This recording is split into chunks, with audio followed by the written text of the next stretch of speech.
जैसे हम अब जो है वो भारतीय प्रधानमंत्रियों के बारे में पढ़ते हैं, कौन कौन प्रधानमंत्री रहे हैं, उसमें से किस टाइप के क्वेश्चन पूछे जा सकते हैं, सारी चीज अपन डिटेल में पढ़ेंगे। ठीक है, तो अपनी हो चुकी है कितनी 20-22 क्लासेज हो चुकी है पॉलिटी की, और जिसमें अभी तक मुझे लग रहा है बहुत अच्छे तरीके से आपको चीजें समझ में आ ही रही हैं। चलिए अब अपन बढ़ते हैं आगे। पहले हम बात करते हैं हमारी जो पहली गवर्नमेंट थी 1946 से लेकर 1952 तक, जो कि एक अंतरिम सरकार थी, वो कोई एक चुनी हुई सरकार नहीं थी।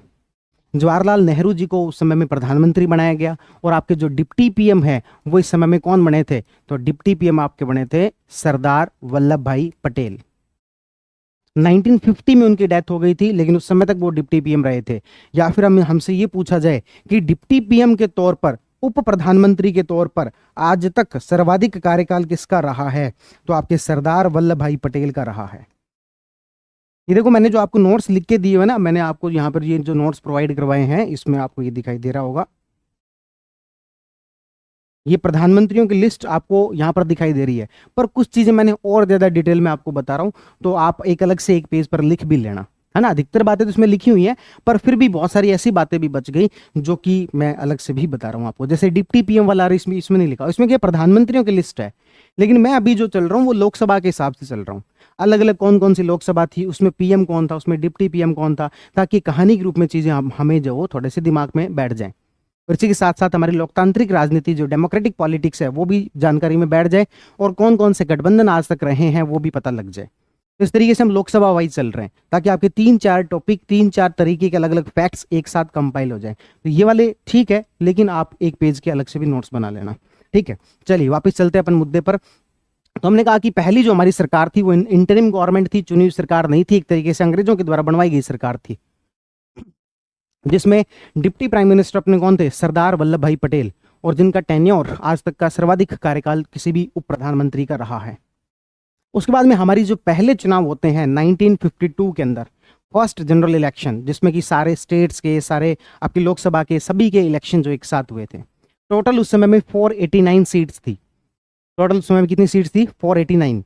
जैसे आपने राजस्थान की विधानसभा में पढ़ा होगा, पहले 1952 में सीटें कम थी, फिर 57 में बढ़ी, फिर 67 में बढ़ी, फिर 77 के अंदर, और उसके बाद में उन सीटों को क्या कर दिया गया, स्टेबल कर दिया गया। और इसी तरीके से आपने जब स्टेट पॉलिटी पढ़ी थी, उसमें ये भी मैंने आपको बताया था कि कुछ सीटें जो है वो वहां पर 2 मेंबर चुने जाते थे, तो वो सेम कॉन्सेप्ट यहां पर भी लागू होता था। तो जो पहली हमारी जो लोकसभा थी उसमें 489 सीट्स थी, उसमें से 86 ऐसी सीट्स थी जहां पर कि 2 मेंबर कॉन्स्टिट्यूएंसीज थी, जहां पर एक सदस्य जनरल का चुना जाता था, एक सदस्य एससी का या फिर एसटी का। ठीक है, तो हमारे संविधान में जो ये कहा गया कि शेड्यूल कास्ट, शेड्यूल ट्राइब को पॉलिटिकल रिप्रेजेंटेशन मिलना चाहिए, तो पहले इस तरीके से दिया जाता था कि 86 ऐसी सीट्स थी जहां पर कि 2 मेंबर चुने जाते थे, एक जनरल का और एक शेड्यूल कास्ट या फिर शेड्यूल ट्राइब का।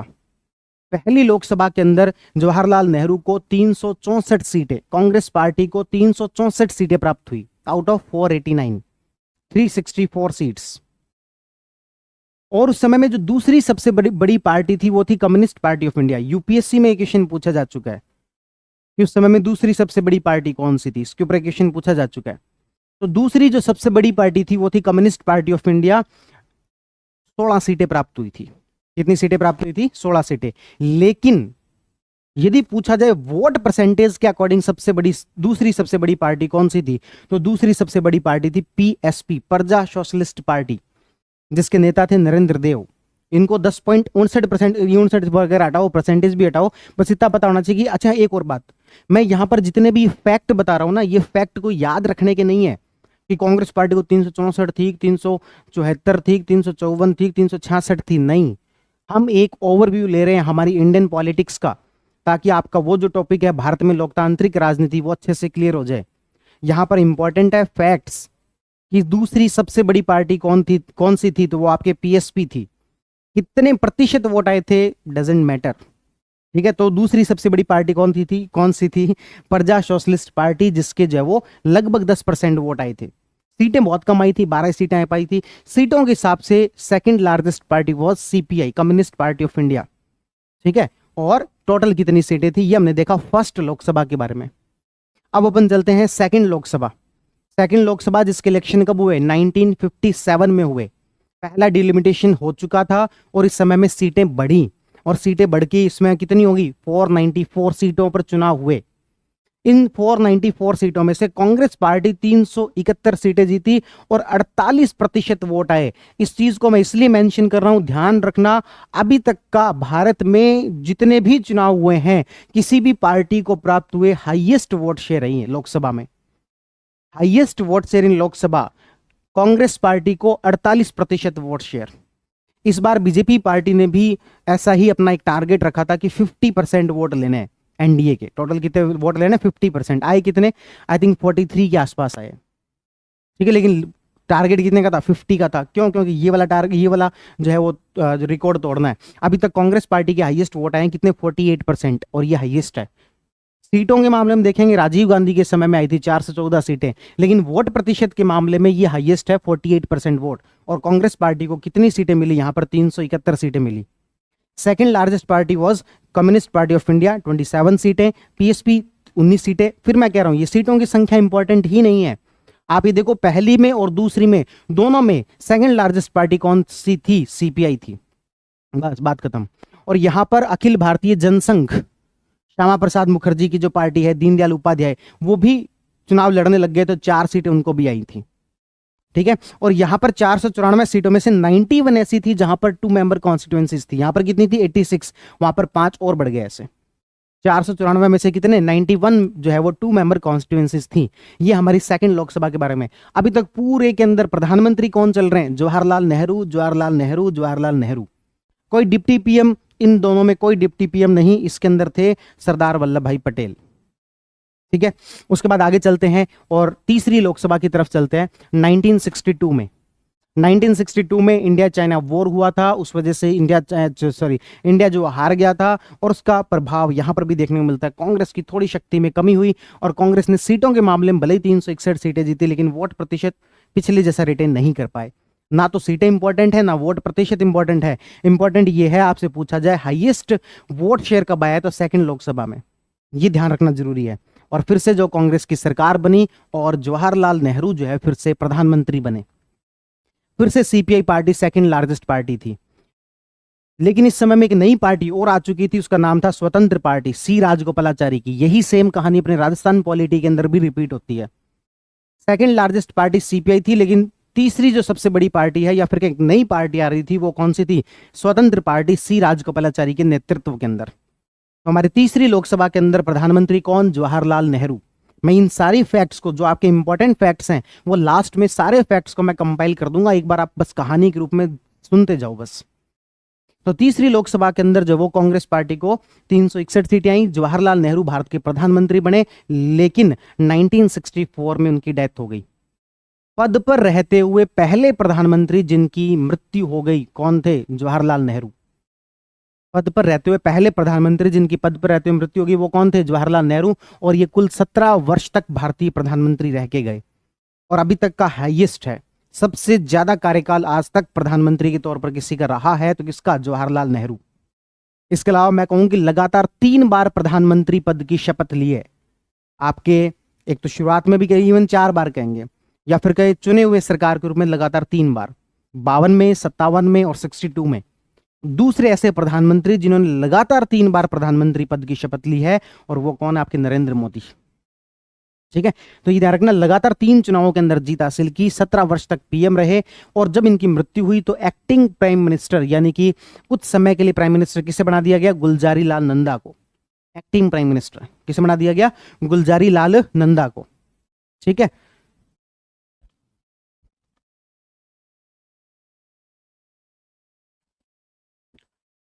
गुलजारी लाल नंदा, ठीक है। उसके बाद में लाल बहादुर शास्त्री जो वो प्रधानमंत्री बने, लेकिन आपको पता वो ताशकंद में समझौता करने गए थे और वहां पर उनकी मृत्यु हो गई।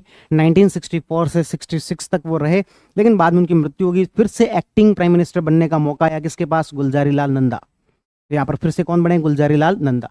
तो इस तरीके से गुलजारी लाल नंदा 2 बार जो है वो एक्टिंग प्राइम मिनिस्टर के रूप में, कार्यवाहक प्रधानमंत्री के रूप में काम कर चुके हैं, ठीक है। और ये हमारी जो तीसरी लोकसभा थी, कौन सी लोकसभा चल रही है, ये तीसरी लोकसभा, और इस तीसरी लोकसभा ने देश ने 3 प्रधानमंत्री देखे हैं। ये इवन एक्टिंग को मिला दो तो 4, वैसे देखें तो 3। कौन कौन? जवाहरलाल नेहरू ने जी ने शुरुआत की थी, उसके बाद लाल बहादुर शास्त्री, और फिर बाद में इसी लोकसभा को आगे कंटिन्यू किसने किया? इंदिरा गांधी ने। किसने कंटिन्यू किया? इंदिरा गांधी ने। 1966 से 77 तक प्राइम मिनिस्टर बाद में रही थी, लेकिन ये वाली जो लोकसभा है 66 से लेकर 67 तक इंदिरा। पहले ये जो इस समय में मोरारजी देसाई का बड़ा ऐसे मानना था या फिर मन था कि वो प्रधानमंत्री बने, वो सीनियर लीडर भी थे। लाल बहादुर शास्त्री जी जब बनने वाले थे तब भी उनके मन में था, लेकिन फिर भी चलो लाल बहादुर शास्त्री जी को बना दिया तो उन्होंने अपना मन मार लिया। लेकिन जब इंदिरा गांधी को बनाया तब उनको बड़ा एक तरीके से दुख हुआ। फिर बाद में अपने आगे चल के देखेंगे, इसीलिए उनको डिप्टी पीएम बनाया गया, पर फिर भी उनका मन नहीं माना और उन्होंने फाइनली रिजाइन ही करके माने। वो ऐसा माना जा रहा था कि भी कांग्रेस पार्टी के अंदर, देखो इसी समय में ना कांग्रेस पार्टी में एक बड़ा विवाद देखने को मिलता है। कांग्रेस पार्टी में इसी 1967 के अंदर दो धड़े हो गए थे कि जब बात यह आई कि भाई किसे बनाया जाए प्राइम मिनिस्टर लाल बहादुर शास्त्री जी के पास बाद, तो एक ऑप्शन ये आया कि उस समय में कांग्रेस के अध्यक्ष थे के कामराज, साउथ इंडिया के थे के कामराज। उन्होंने कहा कि नहीं, मैं प्रधानमंत्री नहीं बनूंगा क्योंकि मुझे ऑर्गेनाइजेशन देखना है और मेरा मेन काम ऑर्गेनाइजेशन देखना है। इसलिए ऐसे व्यक्ति को बना दो जिसको अपन कठपुतली की तरह जो चला सके। एक तरीके से इंदिरा गांधी को गूंगी गुड़िया कहा जाता था। उनको लगता था ठीक है, परिवार से भी है तो लोग उतना ऐतराज भी नहीं करेंगे और चलाएंगे तो फिर भी हम ही चलाएंगे। गूंगी गुड़िया जो वो कहा जाता था इंदिरा गांधी को। लेकिन फिर बाद में इंदिरा गांधी ने दिखाया कि उनके अंदर जो स्किल है प्रधानमंत्री की, बाद में सबको उस गूंगी गुड़िया ने जो नचाया। फिर इंदिरा गांधी ने कहा मैं नहीं तो कौन बे, माना कि प्रधानमंत्री वाली वाइब नहीं है, पर किसने बोला वर्सेटाइल नहीं है, डेमोक्रेसी मेरा स्टाइल नहीं है, पर इंटीग्रिटी मेरे प्रोफाइल नहीं है, किसने बोला? ठीक है, तो इस तरीके से इंदिरा गांधी जो यहाँ पर क्या बनी? प्राइम मिनिस्टर बनती है। ठीक है, तो तीसरी लोकसभा के अंदर हमारे कितने प्रधानमंत्री देखने को मिले? 3। उसके बाद चलते हैं चौथी लोकसभा पर। चौथी लोकसभा जो कि 1967 से लेकर 71 तक चली। इस बार सीटें की संख्या बढ़कर हो गई थी 520, या 520 सीटों पर चुनाव हुए। उस समय में 520 सीटों पर चुनाव हुए और कांग्रेस पार्टी यहां पर 283 सीटें जीत गई और यहां पर स्वतंत्र पार्टी सेकंड लार्जेस्ट पार्टी बनी। अभी तक अपन क्या देख रहे थे? CPI party second largest party बन रही थी, लेकिन यहां पर आते आते स्वतंत्र पार्टी सेकंड लार्जेस्ट पार्टी बनी यहां पर। और जो बीजेपी की जो पेरेंट ऑर्गेनाइजेशन अखिल भारतीय जनसंघ, वो भी यहाँ पर ठीक ठाक सीटें जीती। और यहाँ पर डिप्टी प्राइम मिनिस्टर बनाया गया किसे? मोरारजी देसाई को, थोड़ा सा राजी रखने के लिए। 1967 से लेकर 69 तक, 1967 से लेकर 69 तक डिप्टी प्राइम मिनिस्टर किसे बनाया गया? मोरारजी देसाई को। और इस 69 के अंदर, 1969 के अंदर कांग्रेस के अंदर स्पष्ट विभाजन हो गया। कांग्रेस के अंदर जो अभी तक जो के कामराज और कांग्रेस पार्टी को जो लग रहा था कि भाई ये गूंगी गुड़िया है, ये कठपुतली की तरह चलाएंगे, लेकिन इंदिरा गांधी जब चली नहीं तो एक तरीके से उनके साथ मतभेद होने लग गए। और जब मतभेद हुए तो कांग्रेस, इंदिरा गांधी ने अपनी खुद की पार्टी बना ली, और वो पार्टी कहलाई INCR। पहले किस नाम से कहलाई? INCR। और जो मेन जो कांग्रेस थी जो कि के कामराज के पास थी, वो आपके कहलाई INCO ओरिजिनल। ठीक है, जैसे नहीं था अपने पुराने पंडित जी पाव भाजी वाले, ऐसे इस तरीके से कांग्रेस पार्टी। तो चौथी लोकसभा पर फिर से आते हैं। इस चौथी लोकसभा के दौरान 520 सीटों पर चुनाव हुए और आपके कांग्रेस को 283 सीटें आई। डिप्टी प्राइम मिनिस्टर कौन बने? मोरारजी देसाई। ध्यान रखना, डिप्टी प्राइम मिनिस्टर यही व्यक्ति आगे चल के प्राइम मिनिस्टर भी बनेंगे। तो डिप्टी प्राइम मिनिस्टर कौन बने? मोरारजी देसाई, 1967 से 69। लेकिन मतभेद होने के कारण, और ये फाइनेंस मिनिस्टर भी थे उस समय में, और फाइनेंस मिनिस्टर होने के मतभेद होने के कारण मोरारजी देसाई जी ने इस्तीफा दे दिया, रिजाइन कर दिया। ठीक है, और एक तरीके से नई पार्टी के अंदर शामिल हो गए। आपके जो जनता पार्टी है उसके अंदर शामिल हो गए। जनता पार्टी बाद में आगे चल के गठबंधन के रूप में बना ली, लेकिन इससे अलग हो गए। इंदिरा गांधी वाली जो पार्टी थी उससे अलग हो गए। 5वीं लोकसभा के चुनाव हुए 1971 के अंदर। इस 1971 के इलेक्शन के अंदर कांग्रेस पार्टी जो थी इंदिरा गांधी वाली, जिसका नाम क्या था? R, वो 352 सीटें जीती। और जो ओरिजिनल वाली थी के कामराज वाली, यानी कि शुरुआत से जो चली आ रही थी, वो सिर्फ 16 सीटें जीती।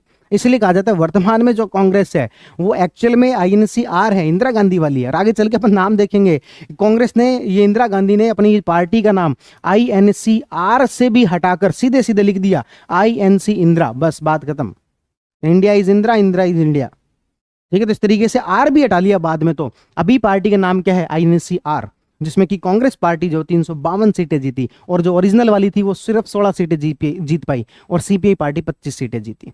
कितनी सीटें कौन जीता इंपॉर्टेंट ही नहीं है। अभी तक की कहानी यदि मैं आपको रिवाइज करवाऊं तो पहली लोकसभा, दूसरी लोकसभा, तीसरी लोकसभा के अंदर जवाहरलाल नेहरू जो वो प्रधानमंत्री बने। कांग्रेस पार्टी सबसे ज्यादा सीटें जीती। सीपीआई तीनों के अंदर सेकंड लार्जेस्ट पार्टी थी, लेकिन वोट शेयर के हिसाब से PSP party second largest party थी। ठीक है, और जो अंतरिम सरकार थी उसमें डिप्टी पीएम जो सरदार वल्लभ भाई पटेल थे। और तीसरी लोकसभा के अंदर 3 प्रधानमंत्री बने। सबसे पहले Jawaharlal Nehru, acting prime minister के रूप में गुलजारीलाल नंदा, और फिर आपके लाल बहादुर शास्त्री, फिर उनकी मृत्यु होगी गुलजारीलाल नंदा, और फिर इंदिरा गांधी। 2 प्रधानमंत्रियों की अभी तक हम देख चुके हैं पद पर रहते हुए मृत्यु। उसके बाद 1971 की बात कर ली। अब चलते हैं छठी लोकसभा की, जब पूरे देश में राजनीतिक भूचाल आया। इमरजेंसी के बाद चुनाव हुए। कांग्रेस पार्टी से, इंदिरा गांधी से लोग बहुत ज्यादा नाराज थे, और कांग्रेस के सामने जो विपक्षी दल थे उनको लग गया कि इस तरीके से इंदिरा गांधी को हराना जो आसान नहीं है। इसलिए चार बड़ी पार्टियों ने आपस में गठबंधन कर लिया, और वो गठबंधन जनता दल के नाम से कहलाया। और यहीं से भारत की गठबंधन राजनीति की शुरुआत होती है। यहीं से भारत की गठबंधन राजनीति की शुरुआत होती है। अपन यदि इंडियन पॉलिटिक्स को देखें तो इस तरीके से बांटा जा सकता है कि 1952 से लेकर 1977 तक कांग्रेस का एक तरफा राज था। इसे कांग्रेस प्रणाली कह देते हैं। 77 से लेकर आपके हम कह सकते हैं कि ये जो 1991 वाला जो फेज है ये उतार चढ़ाव वाला रहा है। कभी कांग्रेस का पतन हुआ, फिर कांग्रेस ने वापस रिवाइव किया। और 1991 से लेकर 2014 तक का पूरे तरीके से कौन सा दौर माना जाता है? गठबंधन का दौर माना जाता है। और 2014 के बाद के दौर को जो है वो बीजेपी का दौर माना जाता है। आजकल जो नए जो थिंकर है वो इस तरीके से नाम दे रहे हैं। ठीक है, तो अभी हम बात किसकी कर रहे हैं, कहां तक पहुंच गए हैं? 1977 तक, जब देश में कौन सी लोकसभा के चुनाव हुए? छठी लोकसभा के चुनाव हुए। इस तरीके से भी याद किया जा सकता है कि छठी लोकसभा के चुनाव हुए और छठी का दूध याद दिला दिया। ठीक है, तो बस वही बात है कि यहां पर जो जनता पार्टी थी या जनता दल जो था उसको सीटें आई 295। अच्छा, सीटों की संख्या बढ़ गई है भाई, कितनी? 542। तो वही छठी लोकसभा 542 सीटों पर चुनाव हुए। तो ये वो छठी लोकसभा ही है जिससे कि वर्तमान जो हमारी संरचना है उसके आसपास हम पहुंच गए थे। 542 सीटों पर चुनाव हुए और जनता पार्टी को यहां पर 295 सीटें मिली। कितनी सीटें मिली? 295 सीटें मिली जनता दल को। और उस जनता दल में था कौन कौन? एक तो अपने वो वाले कांग्रेस वाले, एक कामराज वाले जो ओरिजिनल कांग्रेस थी वो थे। और कौन थे? जनसंघ वाले थे। और कौन थे? वो पीएसपी पार्टी, सबसे ज्यादा वोट शेयर वाली, सेकंड लार्जेस्ट वोट शेयर वाली। और एक भारतीय लोक दल। चारों ने मिलकर क्या बनाया? जनता गठबंधन या जनता दल। और यहां पर 295 सीटें इनको मिल गई। लेकिन 4 अलग अलग विचारधाराओं के लोग कब तक साथ रहेंगे? और इस समय में मोरारजी देसाई को क्या बनाया गया? प्रधानमंत्री। वही मोरारजी देसाई जो कि पहले डिप्टी पीएम रह चुके थे, वही मोरारजी देसाई जिन्होंने फाइनेंस मिनिस्टर होने के बावजूद इंदिरा गांधी से मतभेद के कारण इस्तीफा दे दिया था। और वही इस जनता दल को लीड कर रहे थे। और प्रधानमंत्री बने कौन? मोरारजी देसाई। और वो जब मोरारजी देसाई प्रधानमंत्री बने तो 2 डिप्टी पीएम भी बनाए गए, एक चौधरी चरण सिंह जी और दूसरे जगजीवन राम। 2 डिप्टी पीएम बनाए गए। कौन कौन? चौधरी चरण सिंह जी और जगजीवन राम। हालांकि इनको इसलिए बनाया गया था ताकि ये कोई मनमुटाव ना करे, है ना, क्योंकि सिर्फ 180 दिन के लिए बनाया गया था इनको। लास्ट में से जब सरकार गिरने वाली थी तब बनाया गया था। और फिर कांग्रेस ने यहां पर जब वो चौधरी चरण सिंह जी को कहा कि भाई कहाँ आप उनके चक्रों में पड़े, कहाँ पड़े हुए जनता दल के, आपकी पार्टी को हम करते हैं समर्थन, आप पीएम बनो यार, आपको डिप्टी पीएम वाली चीज हो गया यार, आप पीएम बनने लायक मटेरियल हो सर। तो इनको जो इस तरीके से पीएम बनवा दिया। डिप्टी पीएम से क्या बन गए? पीएम बन गए। और उस वाले गठबंधन की सरकार गिर गई और एक नया गठबंधन बना। इस नए गठबंधन का नाम था जनता पार्टी सेक्युलर। उस गठबंधन का नाम क्या था? जनता पार्टी या जनता दल। इसका नाम क्या था? जनता दल सेक्युलर। इसमें कांग्रेस ने बाहर से समर्थन दिया। और इस तरीके से प्रधानमंत्री कौन बने? चौधरी चरण सिंह। इन्होंने डिप्टी पीएम किसे बनाया उस समय में? यशवंत राव चौहान। किसे बनाया? यशवंत राव चौहान डिप्टी पीएम इनको बनाया। लेकिन ये जो सरकार है सिर्फ 170 दिन चल पाई। हम हमेशा से करंट जीके के उस वो बुक के अंदर पढ़ा करते थे, एक ऐसे प्रधानमंत्री जिन्होंने कभी संसद के अंदर पैर नहीं रखा प्रधानमंत्री रहते हुए, तो वो थे कौन? चौधरी चरण सिंह। क्यों? क्योंकि 170 दिन ही सरकार रही। ठीक है, तो ये ध्यान रखना 170 दिन सरकार रही। और इस समय में डिप्टी पीएम कौन थे? यशवंत राव चौहान, जनता पार्टी सेक्युलर 1979 के अंदर। और ये इस तरीके से छठी लोकसभा के अंदर 2 सरकारें बनी या फिर के 2 प्रधानमंत्री बने। और इस 79 से 780 तक ये चली। और उसके बाद में वापस किसकी एंट्री होती है? इंदिरा गांधी की वापस एंट्री होती है। 7वां लोकसभा चुनाव।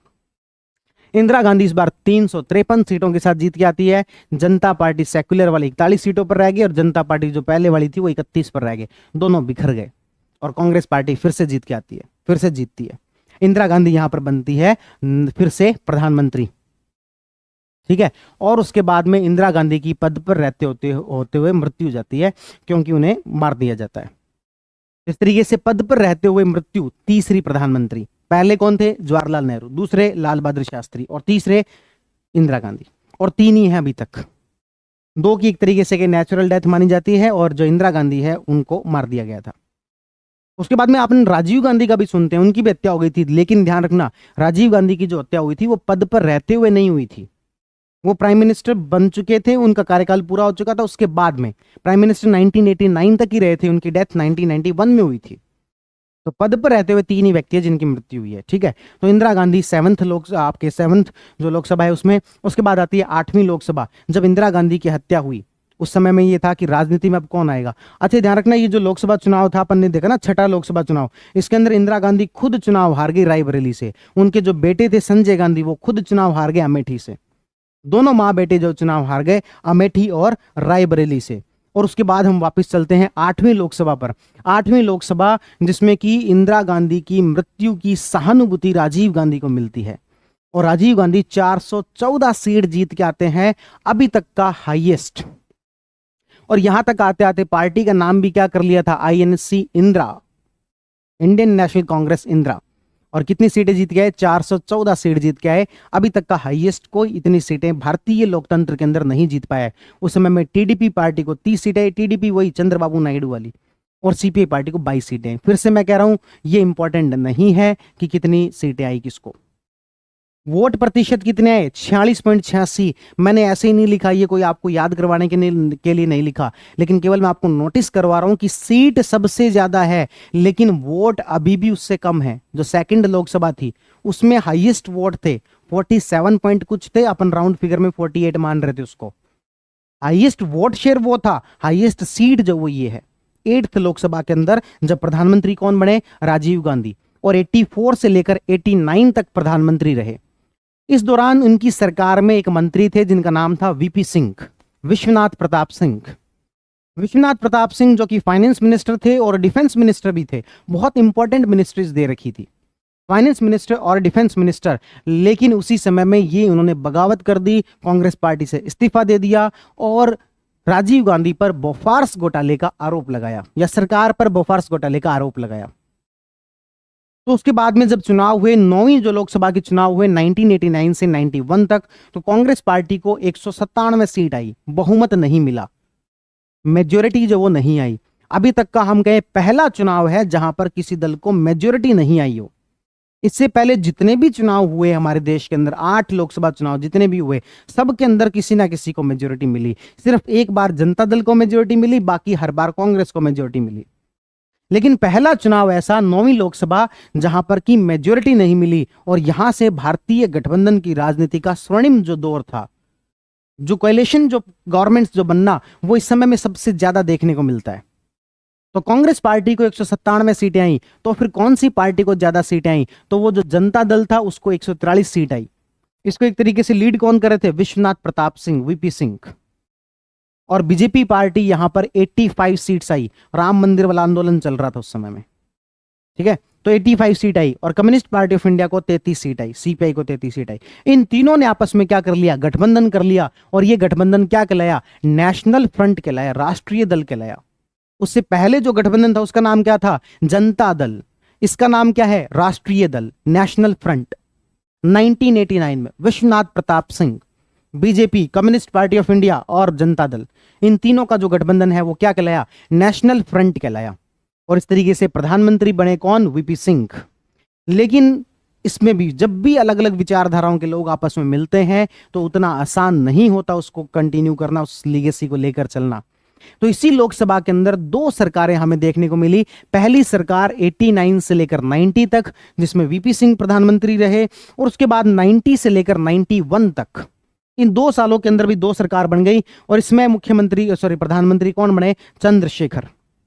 इस दौरान कौन बने? चंद्रशेखर। हेलो।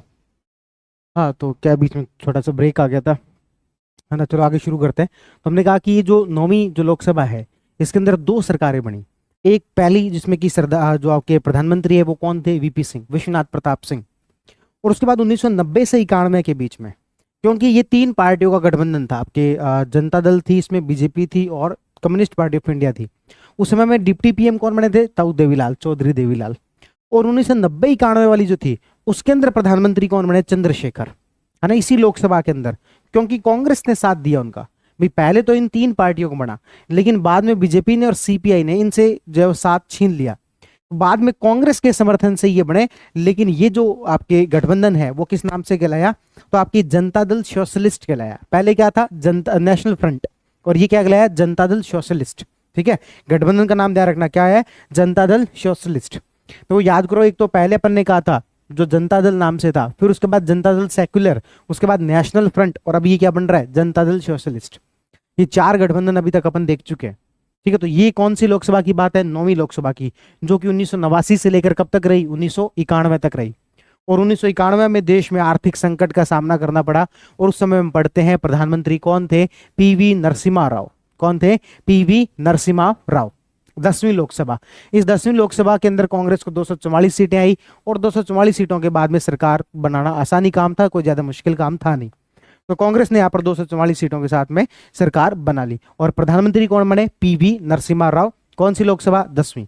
तो 10वीं लोकसभा शांतिपूर्ण तरीके से निपट गई। उसके बाद आई 11वीं लोकसभा। इसके बाद जो है हमारे यहाँ पर प्रधानमंत्रियों की बौछारें होती देखी है, यानी कि 2-3 प्रधानमंत्री एक एक लोकसभा के अंदर बने। ठीक है, तो 11वीं लोकसभा की बात करें तो 1996 से लेकर 1998, इसमें बीजेपी को 161 सीट आई, कांग्रेस को 140 आई। बड़ा मुश्किल हो गया अब, 161, 161, और चाहिए कितने, 272। तो यहां पर जो बहुत ऐसे त्रिशंकु विधानसभा, हंग पार्लियामेंट जिसे अपन कहते हैं, कि किसी भी एक दल को पूरी मेजोरिटी ना आना, वो कई बार देखने को मिला। तो यहां पर भी यही देखने को मिला। बीजेपी कितनी सीटें आई, 161, और कांग्रेस को कितनी आई, 140। प्रधानमंत्री कौन थे, अटल बिहारी वाजपेयी, लेकिन सिर्फ कितने दिन रह पाए, 16 दिन रह पाए, क्योंकि 16 दिनों बाद जब कॉन्फिडेंस मोशन रखा तो वो पास नहीं हो पाया। ठीक है, और उसके बाद में कांग्रेस ने, कर्नाटक के अंदर एक व्यक्ति बैठे थे जिनके पास खुद की कुल 20 सीटें थी, एक जेडीएस पार्टी है कर्नाटक के अंदर, उनके पास सिर्फ 20 सीटें आई थी। वहां के नेता थे एचडी देवगौड़ा। उनको कहा कि भाई हम आपको प्रधानमंत्री बनाना चाहते हैं, आप हमारा समर्थन कर दो, हम आपका समर्थन कर देते हैं, हमारे पास और कई सारी पार्टियों का समर्थन है, हम आपको प्रधानमंत्री बनाना चाहते हैं। तो एचडी देवगौड़ा को प्रधानमंत्री बनाया गया, जो कि खुद उस समय में लोकसभा के मेंबर भी नहीं थे। इवन एक डॉक्यूमेंट्री में तो ये भी आता है कि उनको पता तक नहीं था एक दिन पहले कि वो प्रधानमंत्री बनने जैसी कोई बात भी चल रही है। और एचडी देवगौड़ा को रातों रात बुलाया गया, और फिर बाद में उन्हें कर्नाटक से राज्यसभा एमपी बना के भेजा गया, और उनको बना दिया गया प्रधानमंत्री। पहले सीटें किसकी आई थी ज्यादा, बीजेपी की, लेकिन बीजेपी ने जब रखा कॉन्फिडेंस मोशन तो वह पास नहीं हो पाया, और 16 दिन बाद उनकी सरकार चली गई। आपने बहुत एक फेमस भाषण जो अटल बिहारी वाजपेयी जी का सुना होगा, सरकारें आएंगी सरकारें जाएंगी पर ये देश बना रहना चाहिए, है ना। तो वो ये इसी समय का है, 16 दिन के बाद जब उनकी मेजोरिटी जो नहीं है। तो इस तरीके से 96-97 के अंदर यूनाइटेड फ्रंट नाम का, यूनाइटेड फ्रंट में कौन था, तो यूनाइटेड फ्रंट के अंदर कांग्रेस सपोर्ट कर रही थी किसे, एचडी देवगौड़ा को, और ये प्रधानमंत्री बने, और इस यूनाइटेड फ्रंट की सरकार बनी 96-97। लेकिन कुछ समय बाद इन्हें हटा दिया गया, और सरकार बनी किसकी, इंद्र कुमार गुजराल, 97-98 के अंदर। लोकसभा वही चल रही, 11वीं लोकसभा। तो इस 11वीं लोकसभा में कितने पीएम हो गए अपने, 3 पीएम, अटल बिहारी वाजपेयी, एचडी देवगौड़ा और इंद्र कुमार गुजराल। इससे पहले और कौन सी लोकसभा थी जिसमें कि 3 पीएम बने थे, तो अपन ने कहा था तीसरी, जवाहरलाल नेहरू, लाल बहादुर शास्त्री और इंदिरा गांधी। और यहां पर भी 3, अटल बिहारी वाजपेयी, आपके एचडी देवगौड़ा और इंद्र कुमार गुजराल। ठीक है, और उसके बाद चलते हैं अपन 12वीं लोकसभा पर, जिसमें कि बीजेपी को सीटें आ गई 182, लेकिन ये भी सफिशिएंट नहीं थी, और यहां पर पहली बार एक अलायंस बनता है जिसका नाम है एनडीए। जो आज जिस आप एनडीए को जानते हो, वो पहले एग्जिस्टेंस यहां पर आता है, नेशनल डेमोक्रेटिक अलायंस। कौन सा अलायंस, नेशनल डेमोक्रेटिक अलायंस, जिसमें कि सरकार में कौन कौन था, बीजेपी पार्टी, टीडीपी पार्टी और एआईडीएम की पार्टी। जो साउथ इंडिया के अंदर एक पार्टी है जिसका नाम क्या है, AIDMK, जयललिता की पार्टी, वो इसके अंदर थे।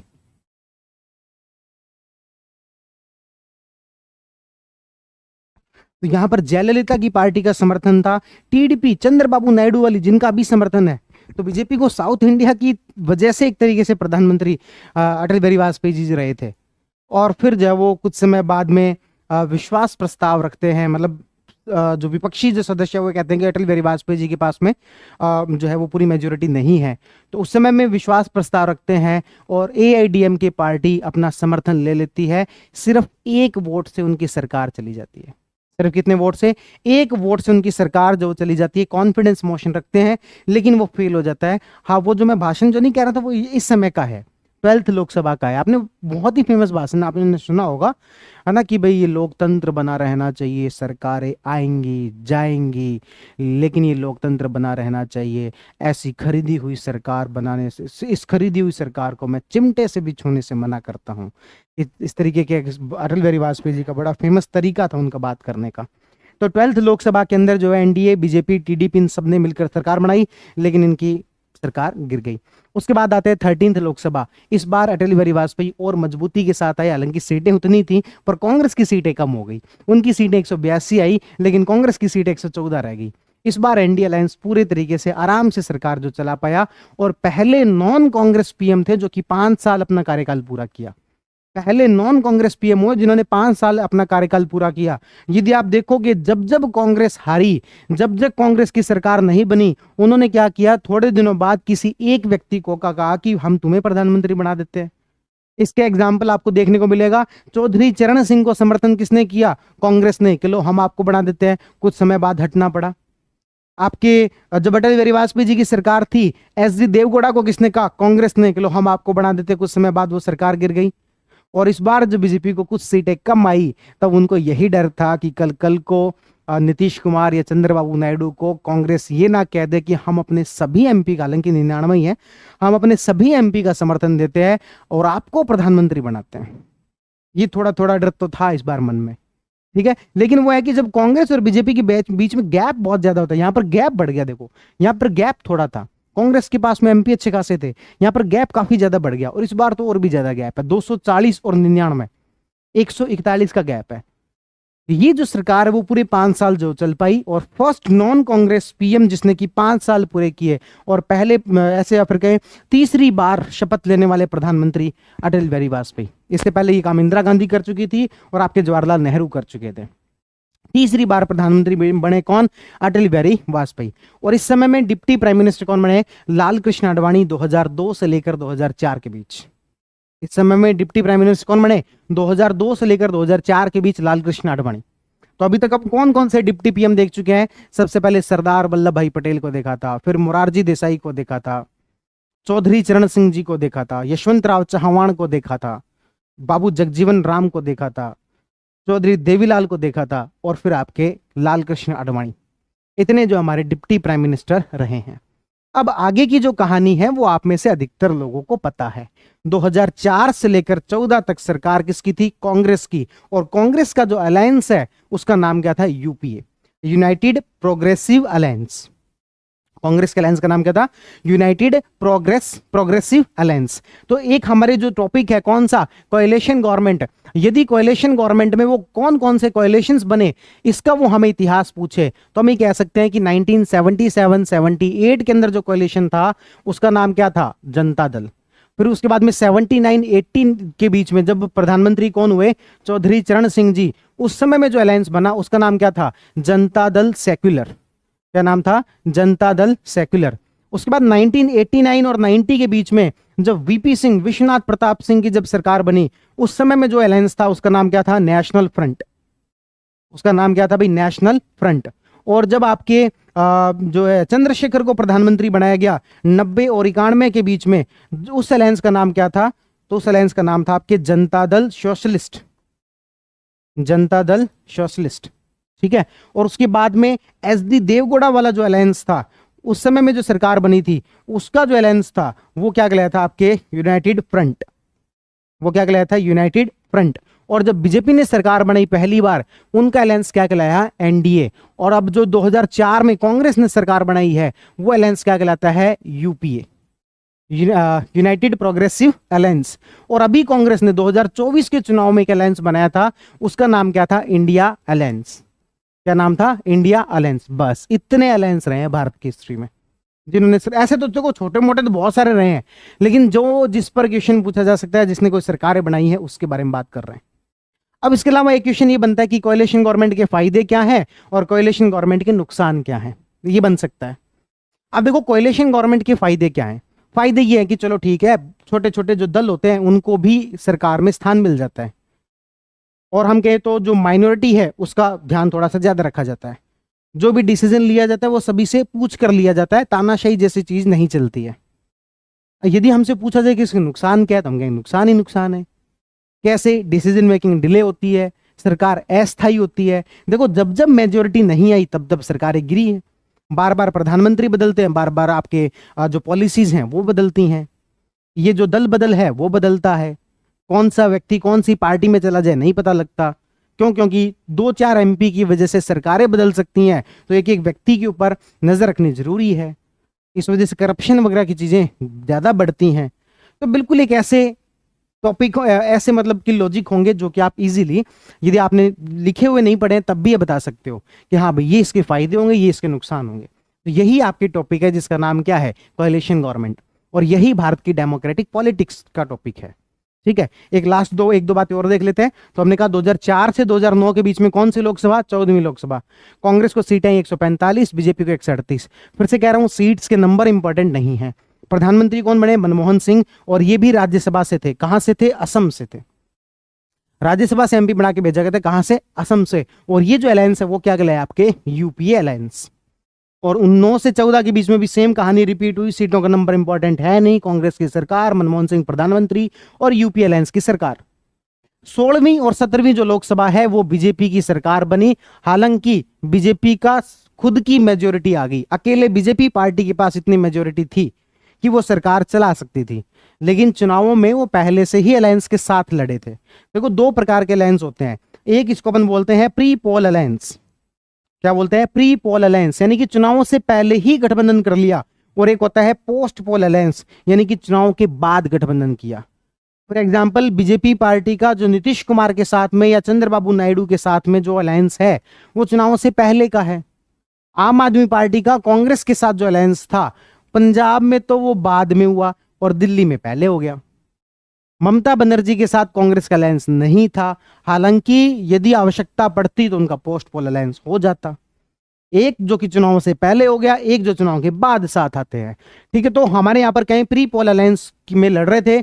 यहाँ पर एनडीए को 334 सीट आई, यहाँ पर 353 सीट आई। ठीक है, और लास्ट जो हमारी लोकसभा है वो है आपके 18वीं लोकसभा, जिसमें बीजेपी को 240 सीट आई और एनडीए को 292 सीट आई। और जो आपके कांग्रेस है उसको 99 सीट आई। कांग्रेस को 99 सीट आई और कांग्रेस का पूरे कांग्रेस के इतिहास का तीसरा सबसे बुरा प्रदर्शन था ये, क्योंकि इससे पहले वाले जो 2 थे उसमें तो और भी ज्यादा बुरे। ये जो आपके 16वीं और 17वीं जो लोकसभा है, 16वीं लोकसभा के अंदर तो कांग्रेस को 44 सीट आई थी और इसमें जो 52 सीट आई थी। इस बार फिर भी तुलनात्मक रूप से बेहतर प्रदर्शन किया और 99 सीट आई। हालांकि जिस हिसाब से परिस्थितियां थी 99 सीट में भी जीत जैसा लग रहा था, क्योंकि उम्मीद नहीं थी। ठीक है, तो इस तरीके से 18वीं लोकसभा के अंदर बीजेपी को 240 सीट। सरकार फिर से किसकी है? एनडीए अलायंस की है। पहले भी एनडीए अलायंस की थी। फर्क इतना है कि पहले एनडीए के पास बीजेपी के पास खुद की मेजोरिटी थी, इस बार खुद की मेजोरिटी से 32 सीटें कम रह गए। और इस बार जो सामने जो अलायंस बना हुआ था, जिसको अपन पहले यूपीए के नाम से जान रहे थे, अब वो किस नाम से जाना जा रहा था? इस बार इंडिया, या फिर इसको इंडिया अलायंस या इंडिया अलायंस अपन कह सकते हैं। तो इस तरीके से हमने देखा कि भारत की डेमोक्रेटिक्स पॉलिटिक्स किस तरीके से रही है, कोएलिशन गवर्नमेंट किस तरीके से रही है, और मैं पूरी उम्मीद करता हूं कि आपको ये टॉपिक अच्छे से समझ में आया होगा। अब इस प्रश्न का आंसर आप खुद कर सकते हो। ऐसे कौन कौन से डिप्टी पीएम है जो कि पीएम बने? तो हमारे पास आंसर है जी 2 है। कौन कौन से हैं? तो एक है आपके मोरारजी देसाई और एक है चौधरी चरण सिंह। मोरारजी देसाई और चौधरी चरण सिंह।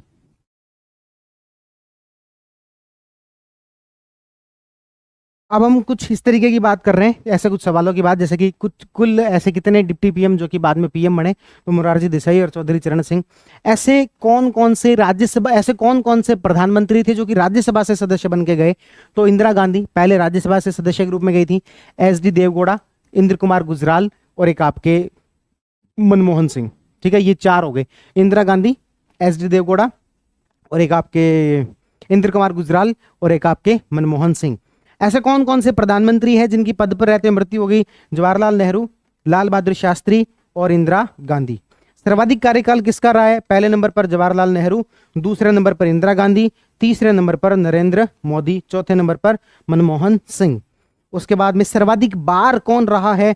तो जवाहरलाल नेहरू एक तरीके से कहें कि भाई 46 वाले को भी माने तो 4 बार हो गए।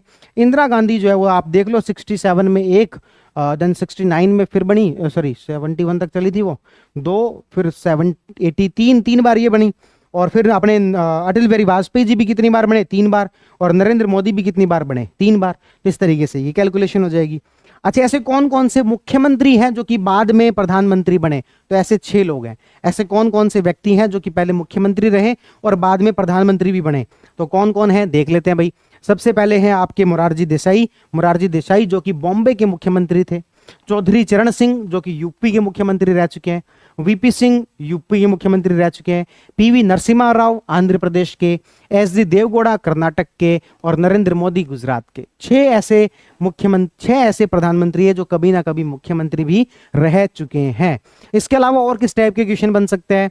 तो और इसमें फैक्चुअल इंफॉर्मेशन वो पूछने पे आएंगे, तो आपसे अलायंस वगैरह के बारे में पूछा जा सकता है, या फिर और आपसे पूछा जा सकता है सबसे ज्यादा वोट प्रतिशत कब मिले दूसरी लोकसभा में, सबसे ज्यादा सीटें कब मिली, 414 सीटें, है ना, कौन सी लोकसभा थी तो वो काउंट कर लेना, है ना, एग्जैक्ट याद करने की वजह से वो काउंट कर लेना, राजीव गांधी जी को मिले थे। और तो क्या पूछ सकते हैं? ऐसे व्यक्ति जो कि 2 बार कार्यवाहक प्रधानमंत्री बने, इंद्र कुमार गुजराल। ऐसे नॉन कांग्रेस पीएम जिन्होंने 5 साल पूरे किए, पहले ऐसे कौन से थे? अटल बिहारी वाजपेयी।